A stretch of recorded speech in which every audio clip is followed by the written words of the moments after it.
We've been talking about love your neighbor here at Restore Church, and I love being part of Restore Church. It's an awesome group of people to be part of, and I love repping that brand. I have this shirt, and I just got this hat made this week to be repping the brand of Restore Church, and I've been like that ever since I was a kid. If you remember the minor pro hockey team in Muskegon, the Fury, I was a crazy Fury fan as a kid. In elementary school, every single Friday, I would wear my Fury jersey and I'd call it Fury Friday. To the point where in third grade, I would sign my papers at school, Simon Fury, as if Fury was my last name. I've always been someone who likes to rep the brand. And I've done that with a bunch of different things. With a tree company that I work for, I always am wearing that tree logo. It's my sport teams, Mona Shores football. When I was in that, I would wear Mona Shores football all the time, constantly. And you can rep a brand, but it goes deeper if you're part of that people group. So with the Muskegon Fury, it's deeper than just wearing the jersey. You have to care way too much about minor pro hockey if you're part of that people group.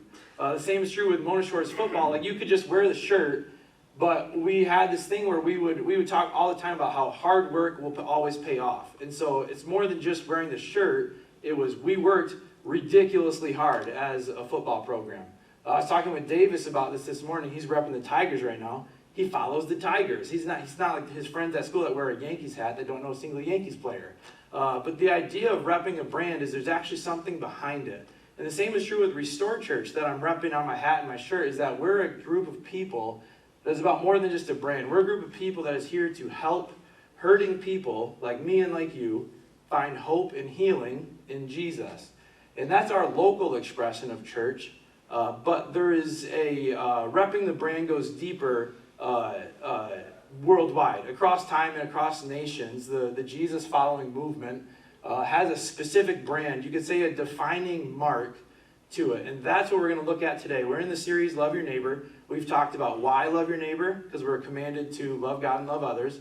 We've talked about who is your neighbor, and that's everybody. Everybody that you see in your family, where you work, and where you hang out and do your hobbies.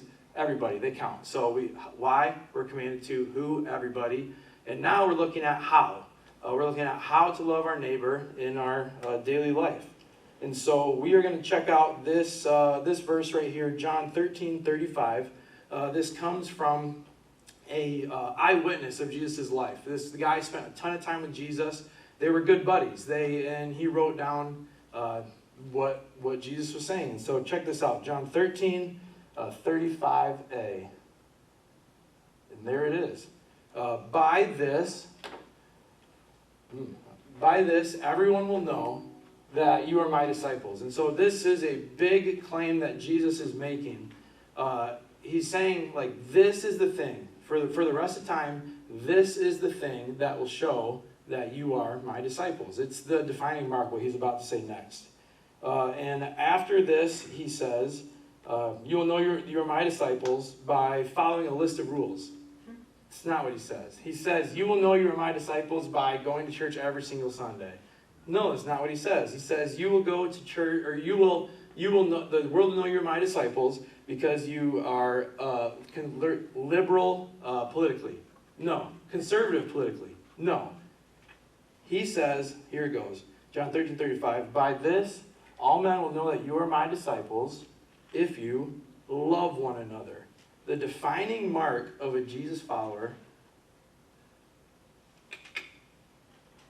boom, if you love one another. I wonder, is there a way to get that background off there so we could read that easier? If not, that's okay. So, the defining mark of a Jesus follower is love one another. And this world has kind of made the word love a little bit less specific. If you think about it through like the music in our culture, it has kind of changed and distorted the word love a little bit. I'm going to hum a few tunes, and you will learn two things. One, why I'm not on the worship team, and then two, how our culture thinks of love. So if you think of the Justin Bieber song, one of his most famous ones is "Love Yourself," and it's like, if you like the way you look that much, then baby, you should go and love yourself. And his idea of the word love is like obsession. This girl that he was dating, he is leaving. They broke up because she was just so obsessed with herself. And so the idea of love in that song is obsession. Morgan Wallen, one of his really popular ones on the radio, which I just saw him on Thursday, and it was fantastic. But it's called Everything I Love. And again, he's in a relationship. And then he talks about how he was like driving down his favorite roads with the girl, going to his favorite bar with the girl, and all this stuff. And then she left him, and he's like, you ruined darn near everything I love. And so the things that he loved was his hobbies, basically, is how he thought of it. And you can, I was trying to come up with a Metallica example for you guys, but I couldn't find a good one. But I found Bon Jovi. You give love a bad name. The girl had like angel smile. She looked like she's going to be awesome, but then she actually put him through hell. And you give love a bad name thinking romantic is his definition of love. So we have obsession, we have hobbies, we have romantic.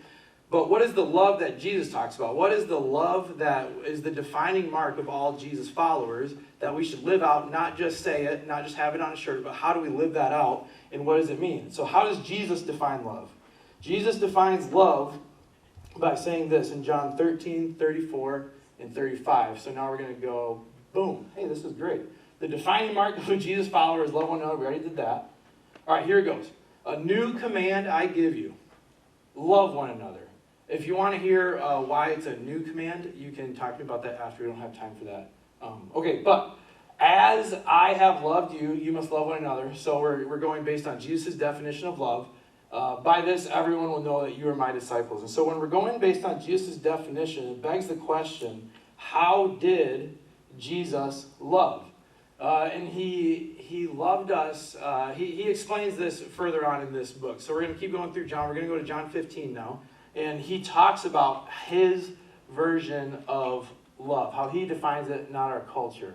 And he says, we already did this, love one another as Jesus loves.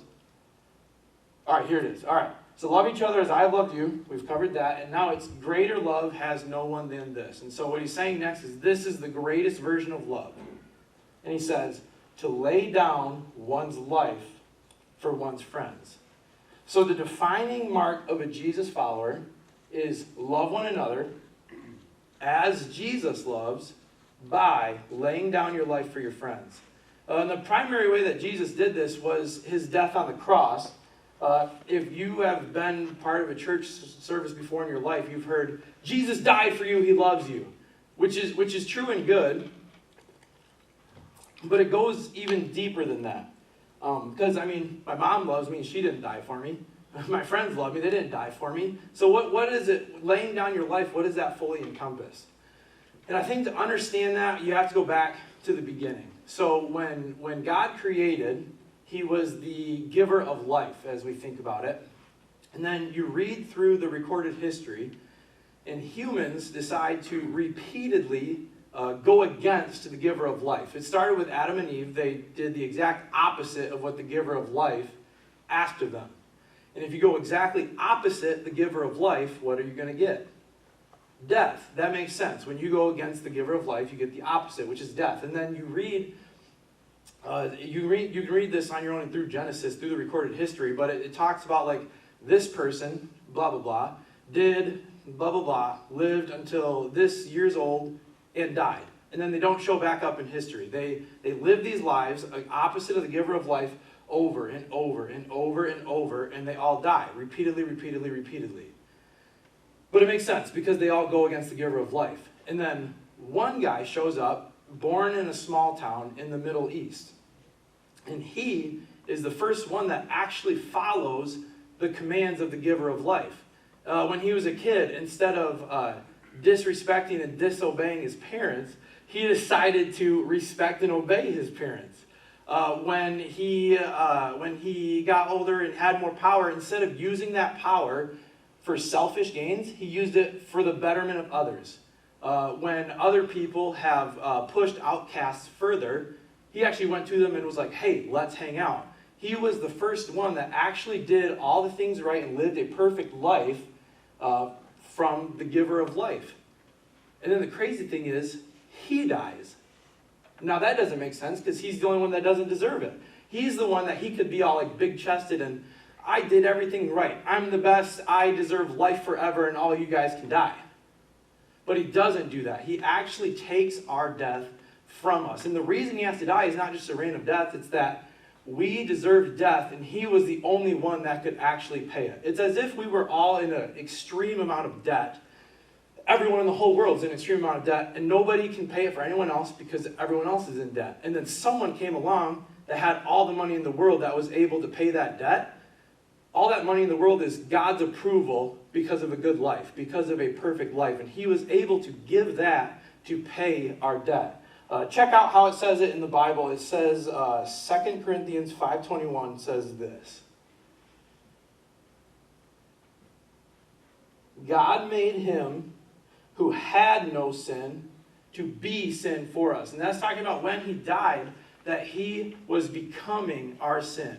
When he didn't have to, when we didn't deserve it, he chose to lay his life down to put us up. It's not just a random death. It's I'm going to put you first above my own needs, wants, and desires, not because you deserve it, not because you earned it, but because I'm going to choose to put you first. He became our sin on the cross.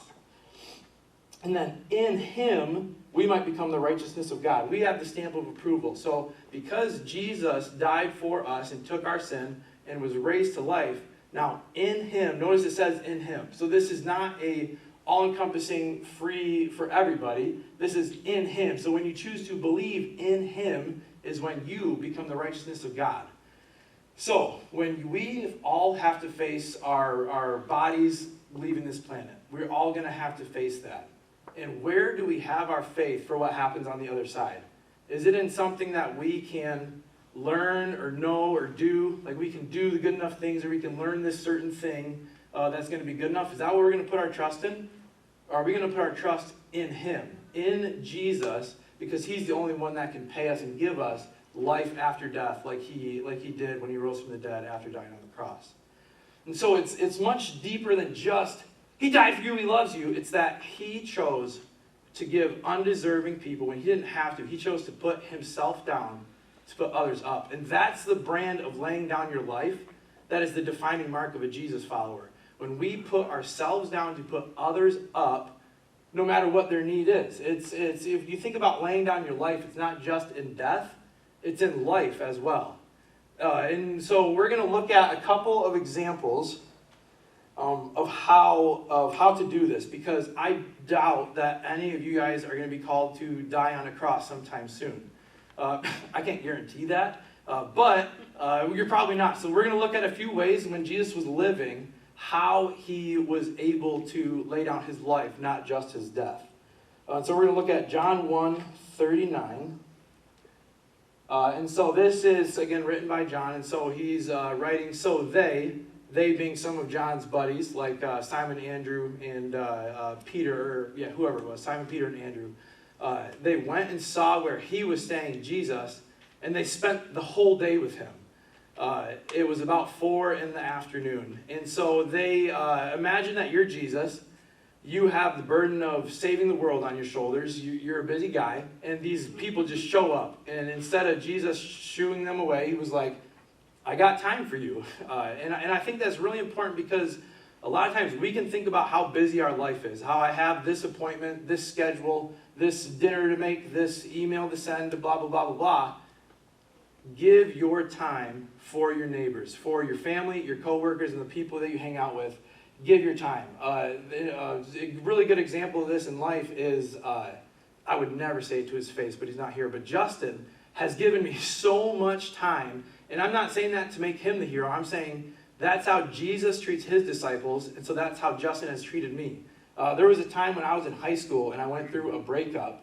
And Justin, he has a wife, and he had 2 kids. They were real little at the time. And I just showed up and cried on his couch for hours. And he just let me in, And so that's the kind of just time giving. So you can rep the defining mark of a Jesus follower by giving your time.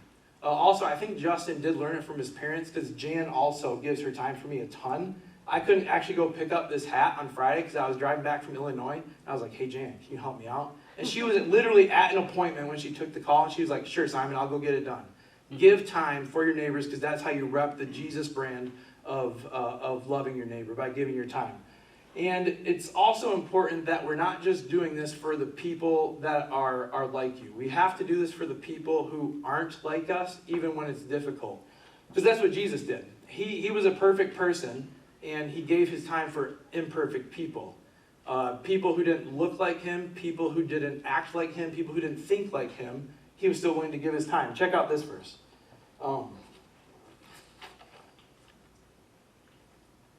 The Son of Man, that's just, Jesus is referring to himself. Right now he's talking to the religious elite, the Pharisees. They were like I'm the best church people in the world, that kind of attitude. And so, but Jesus came, he came eating and drinking, and that's in contrast to John the Baptist, who was actually fasting from eating bread and drinking wine. In contrast, Jesus came eating bread and drinking wine, and then you say, the Pharisees, they were like, here's a glutton and a drunkard, a friend of tax collectors and sinners. And so they're like, he's willing to hang out with people who aren't like him. He's willing to hang out with the bad people, you know. And this hits home for me big time, because I have this friend who is the absolute worst. He is actually a tax collector. I'm not going to try to oversimplify his job, but I'm pretty sure he sits at a desk just collecting taxes, and he's always taking stuff off the top for himself. His name's Nick, and he's actually right there.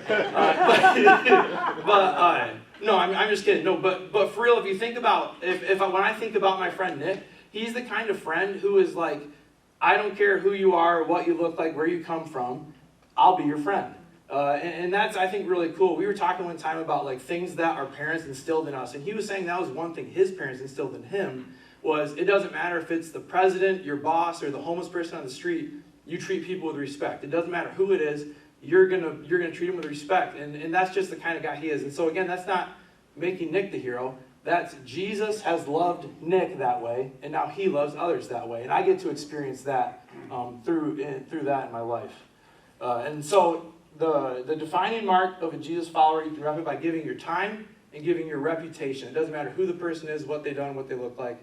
You can give your reputation.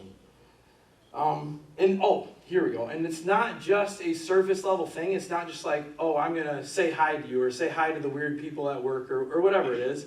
It's you actually deeply care about them. And one way that you can care about people when they're not there is by praying for them when they're not there. That shows that you actually genuinely care about the person. It's not just a surface level, hey, we're buddies or whatever. Check this out in John 17.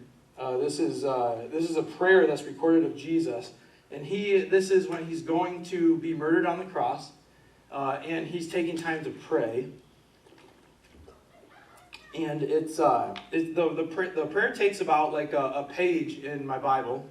I don't know how much it was in the original manuscript, but in this prayer, like over 3/4 of it is him praying for other people. There's a little section where Jesus does pray for himself, but then he chooses to pray for other people. And so he's saying, I will remain in the world no longer. He's going to go to the cross, be resurrected, and ascend into heaven. But they, my disciples, are still in the world, and I'm coming to you, the Father. Holy Father, protect them by the power of your name, the name you gave me, so that they may be one as we are one. And he's praying for them. When he says protect them, he's not talking about physical protection. Most of his disciples actually get murdered for their faith in Jesus. So that's definitely not what he is praying for. He's praying for protection against disunity. You see how he wants them to be one as we are one? And he wants them to be one by repping this defining mark, by repping this love your neighbor, by putting them above yourself even when it's not easy kind of love. And he's saying to be unified in that. Be unified in the message that we're sinners, but Jesus lived a perfect life in our behalf, died in our place, rose from the dead, and now love people with that message and share the good news. That's what we're unified in, and that's what we're about at Restore Church, because that's what the church of all time and all places is about. And so the third thing that you can do to rep the defining mark of being a Jesus follower, not just on your hat and on your shirt, but how you actually live, is by giving your prayers. Giving your time, your reputation, and your prayers. Let's pray.